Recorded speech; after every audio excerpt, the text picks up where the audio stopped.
बिहार में अब उद्योग का जाल बिछाने की तैयारी तेज हो गई है और इसके लिए सरकार ने जमीन अधिग्रहण की प्रक्रिया को रफ्तार दे दी है। आदाब, नमस्कार, आप देख रहे हैं मंथन टुडे। मैं हूं आपके साथ उज़मा। राजस्व एवं भूमि सुधार विभाग की ओर से राज्य के 24 जिलों में औद्योगिक क्षेत्र की स्थापना के लिए जमीन अधिग्रहण का निर्णय लिया गया है। खास बात यह है कि इनमें से 10 जिलों में जमीन अधिग्रहण की प्रक्रिया शुरू भी हो चुकी है और इन जिलों में 4200 एकड़ से अधिक जमीन अधिग्रहित की जाएगी।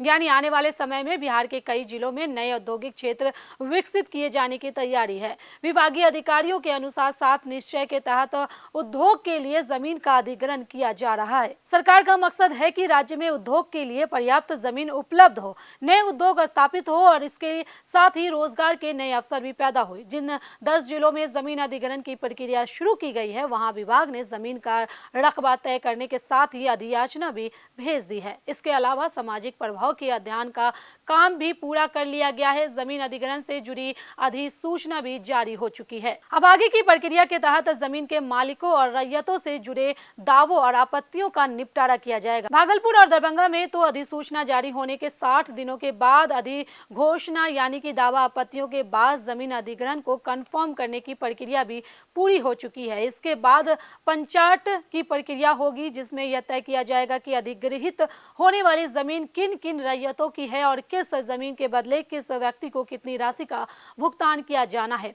पंचायत के बाद जमीन मालिकों को मुआवजे की राशि का भुगतान किया जाएगा और इसके बाद जमीन का दखल कब्जा लेने की प्रक्रिया शुरू होगी। यानी सरकार की पूरी प्रक्रिया अब जमीन अधिग्रहण से लेके आगे बढ़कर मुआवजा और दखल कब्जा की तरफ जा रही है। वहीं राज्य के बाकी 14 जिलों में भी जमीन अधिग्रहण की प्रक्रिया तेज कर दी गई है। इन जिलों में बड़े पैमाने पर जमीन अधिग्रहण किया जाना है। सीतामढ़ी में 504.52 एकड़, सुपौल में 458 एकड़, शिवहर में 253.78 एकड़, कटिहार में 252.30 एकड़ और भोजपुर में 249.48 एकड़ जमीन का अधिग्रहण किया जाएगा। इसी तरह बेगूसराय में 951 एकड़, सिवान में 167.34 एकड़, मुंगेर में 466.49 एकड़ और पटना में 742 एकड़ जमीन अधिग्रहण की कार्रवाई शुरू की गई है। पूर्णिया में 279.65 एकड़, सहरसा में 420.62 एकड़, शेखपुरा में 250 एकड़, मधेपुरा में 548.87 एकड़ और नालंदा में 524.9 एकड़ जमीन अधिग्रहण करने की प्रक्रिया शुरू कर दी गई है।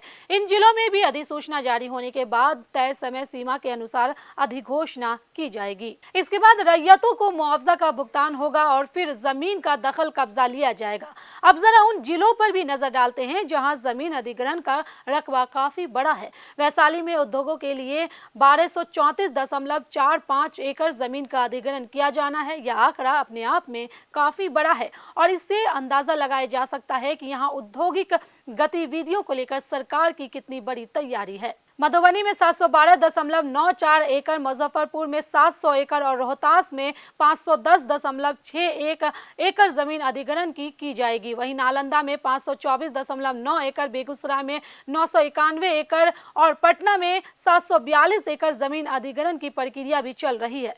इसके अलावा दरभंगा में 385.45 एकड़, नवादा में 139.48 एकड़, अरवल में 61.24 एकड़, गयाजी में 49 एकड़ और औरंगाबाद में 441.79 एकड़ जमीन उद्योग के लिए अधिग्रहित की जाएगी। भागलपुर में 13.45 एकड़ जमीन का अधिग्रहण होना है। सरकार की इस पूरी योजना को अगर देखा जाए तो बिहार के अलग अलग हिस्सों में औद्योगिक क्षेत्र विकसित करने की दिशा में बड़ा कदम माना जा रहा है। अभी तक बिहार में उद्योगों की कमी और जमीन की उपलब्धता बड़ी चुनौती रही है। सरकार का प्रयास है कि औद्योगिक क्षेत्र के लिए पहले से जमीन उपलब्ध कराई जाए ताकि उद्योग लगाने वाले कंपनियों को जमीन के लिए ज्यादा परेशानी का सामना न करना पड़े। अगर जमीन अधिग्रहण की प्रक्रिया समय पर पूरी होती है, रैयतों को मुआवजे का भुगतान होता है और इसके बाद औद्योगिक क्षेत्र विकसित किए जाते हैं तो इसका सीधा असर रोजगार और स्थानीय अर्थव्यवस्था पर पड़ सकता है। जिन जिलों में यह जमीन अधिग्रहित की जा रही है वहां भविष्य में फैक्ट्रियां, औद्योगिक इकाइयां और दूसरी कारोबारी गतिविधियां बढ़ने की संभावना है। इससे स्थानीय स्तर पर रोजगार के अवसर पैदा होंगे और लोगों को अपने ही क्षेत्र में काम मिलने की उम्मीद बढ़ेगी। हालांकि जमीन अधिग्रहण की प्रक्रिया में सबसे महत्वपूर्ण बात रैयतों के हितों का ध्यान रखना होगा। जमीन के मालिकों को उचित मुआवजा मिले, दावा आपत्ति की प्रक्रिया पारदर्शी हो और किसी भी व्यक्ति की जमीन गलत तरीके से अधिग्रहित न हो। ये बेहद जरूरी है क्योंकि उद्योग और विकास के लिए जमीन जरूरी है, लेकिन जमीन देने वाले लोगों के अधिकार और हित में भी उतना ही महत्वपूर्ण है। फिलहाल सरकार ने 24 जिलों में औद्योगिक क्षेत्र के लिए जमीन अधिग्रहण का जो प्लान तैयार किया है उससे साफ है कि बिहार में औद्योगिक विकास को लेकर बड़े स्तर पर तैयारी की जा रही है। 10 जिलों में प्रक्रिया शुरू हो चुकी है जबकि 14 अन्य जिलों में भी कार्रवाई तेज है। अब नजर इस बात पर होगी कि जमीन अधिग्रहण की प्रक्रिया कितनी तेजी से पूरी होती है, रैयतों को मुआवजा का भुगतान कब तक किया जाता है और किन जमीनों पर औद्योगिक क्षेत्र कब तक जमीन पर दिखाई देने लगती है। अगर यह योजना तय समय के अनुसार आगे बढ़ती है तो आने वाले वर्षों में बिहार के औद्योगिक नक्शे में बड़ा बदलाव देखने को मिल सकता है। चलिए फिलहाल इस खबर में बस इतना ही। देश दुनिया के ऐसे तमाम बड़ी खबरों के लिए बने रहे मंथन टुडे के साथ साथ ही हमारे चैनल को लाइक करें, सब्सक्राइब करें, फॉलो करें और निष्पक्ष पत्रकारिता देखना तो देखते रहे मंथन टुडे। बहुत बहुत शुक्रिया।